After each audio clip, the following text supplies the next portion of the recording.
I'm Kelly Swoop with your WMAR 2 News Update. As communities across Maryland push for police reform, a group of state delegates is working to address those concerns in the next session. The Police Reform and Accountability Work Group was formed in May and held its last meeting Thursday. After a lengthy discussion, members approved several recommendations, including a full repeal of the Law Enforcement Bill of Rights. Critics say the law shields bad cops and allows them to police themselves, but some delegates argued getting rid of the entire measure is not the right move. What we are talking about is a law that provides unnecessary protections to law enforcement. A complete repeal I am against. I would really think that the public who we serve would be served better if they knew what pieces that we were looking at and things are explained to them. The group's recommendations will ultimately go to the House Judiciary Committee for review before new legislation is created.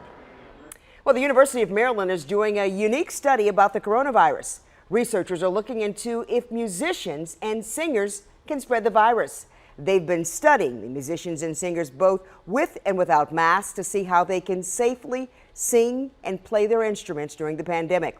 They're using different methods to conduct the studies, along with volunteers like voice teacher Allison Hughes. I would love to get back to singing. We've just been completely shut down. I'm doing a little bit of online teaching, but in terms of getting a group of people together to sing, we've just been like 100% shut down since March, and we all miss it so much, so this is important. Researchers have found playing instruments isn't as dangerous as singing without masks, and musicians can use bell covers as masks for their instruments. Ultimately, the researchers say the most important thing is filtering the air and wearing a mask. 10,000 more face masks are coming to Baltimore. The NAACP is working with several local groups to hand them out.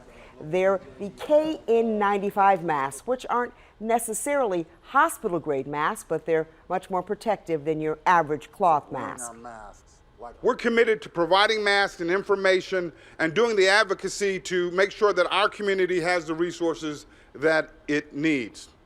The branch will also distribute reusable cloth masks from black mask makers in Baltimore.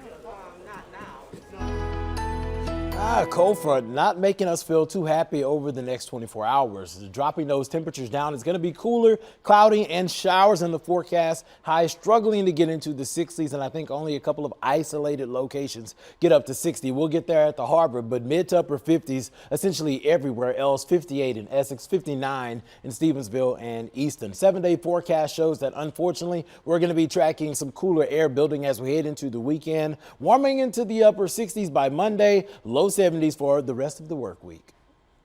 Stick with us online at WMAR2news.com for updates on top stories and breaking news. And for news and weather while you're out and about on the go, download the WMAR 2 News app in your app store. You can watch live radar and get breaking news sent straight to your phone. Thanks for watching. I'm Kelly Swoop. This WMAR 2 News Update is sponsored by Jones Junction,